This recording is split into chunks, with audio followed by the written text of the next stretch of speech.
In the world of Jujutsu Kaisen, there's one rematch everyone's talking about. Yuta Akatsu vs Kenjaku. It's youth versus experience, raw power against ancient wisdom.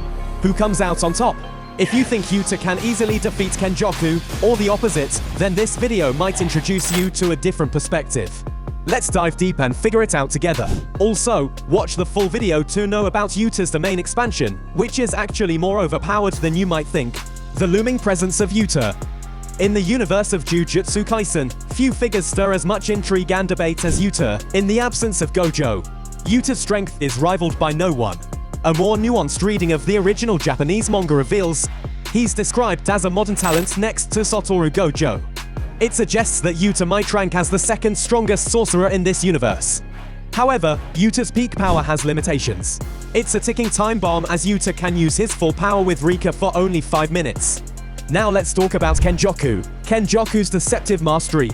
Kenjaku is the mastermind, the strategist, the one who plays the long game. He plans, anticipates, and exploits, using every shred of knowledge and experience he has accumulated over the centuries.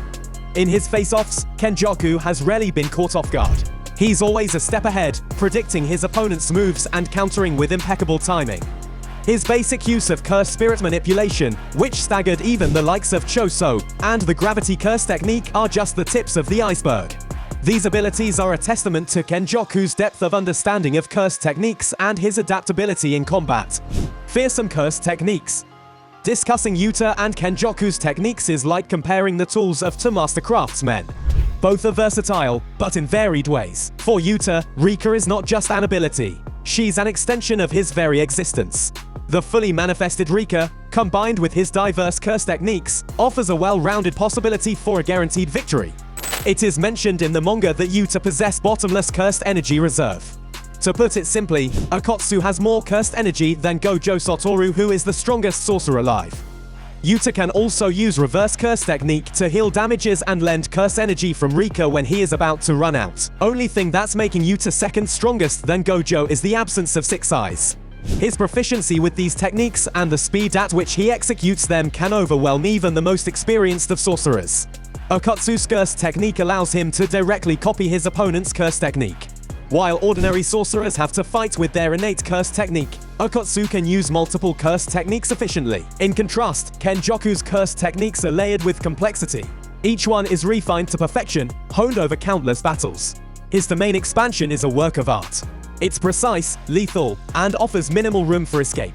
But what truly sets Kenjaku apart is his capacity to combine techniques, creating a web of attacks and defenses that can ensnare even the wiliest of his opponents.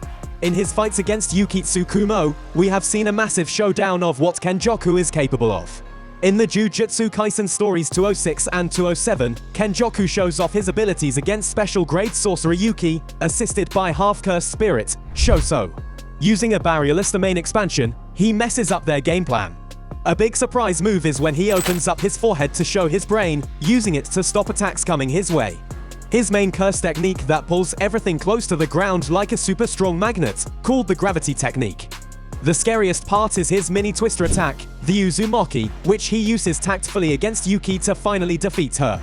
These stories show how strong Kenjaku is, making him a tricky antagonist. Domain expansions. The ultimate decider, Kenjaku is one of the rarest sorcerers who possess the ability to expand a barrierless domain. His domain expansion, Womb Profusion, creates a totemesque tower of grotesque, cursed spirit-like faces that are all merged together. Anyone caught within the area of its effective range gets hit by the sure hit function of the domain, with explosive force similar to what's delivered by a direct hit from Maximum, Uzumaki, but the nature of the attack unknown. We have seen it on manga when capitalizing on Yukitsu Kumo's hesitance to open her domain. Kenjaku was the first to use domain expansion in their fight. Kenjaku expanded his domain without closing the barrier imbued with his curse technique. The barrier is immensely powerful, as it easily stripped Yuki's domain down to nothing within a few moments. Wound Profusion's guaranteed hit severely injured special grade sorcerer Yuki with a blast wave, but Tengen dispelled the domain by getting the edge of the guaranteed hits area of effect immediately after. On the other hand, we haven't seen the execution of Yuta's domain as his domain was destroyed because of the intervention of Rika. The hand sign of Yuta's domain expansion represent Dakini. Dakini is a witch who eats human flesh. According to Wikipedia, Gautama Buddha described them as terrible eaters of human flesh, as the offspring of the carnivorous king Kalmasapada, who was born after a human king had mated with a lioness.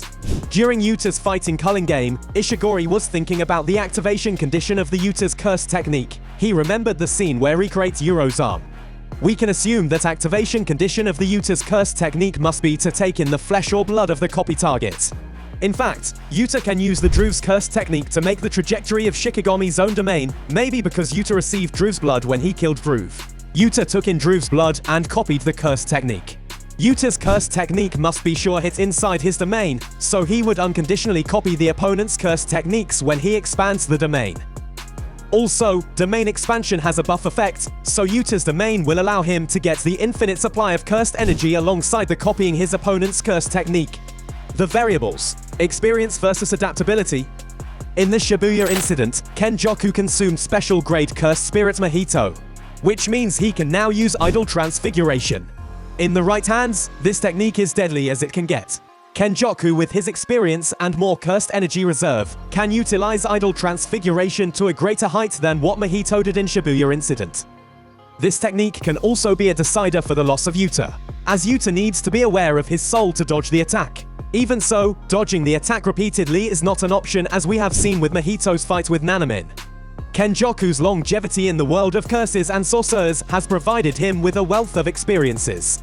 He's seen techniques evolve, strategies change, and has likely faced countless formidable opponents.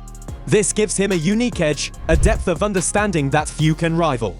But with longevity can also come predictability. Patterns can emerge, which keen observers can exploit. Yuta, on the other hand, represents the new age of sorcerers. He's adaptable, quick to learn, and is not bound by the weight of centuries of experience. His evolution, from his initial days to his current form, is nothing short of meteoric. This rapid growth and adaptability can catch even the most seasoned of fighters off guard. An unsettled debate. It's easy to say for some that Kenjaku has the upper hand due to his sheer strength and centuries of experience. But Yuta's ability to copy curse technique will make it impossible to predict who would actually win, as Kenjaku will be fighting against his own curse techniques, whereas his opponent possesses bottomless cursed energy. With Yuta's raw power and rapid adaptability pitted against Kenjaku's centuries of experience and cunning wit, we can expect a close fight. While Yuta's time-limited peak power is a significant factor, Kenjaku's deep reservoir of techniques and strategies cannot be ignored.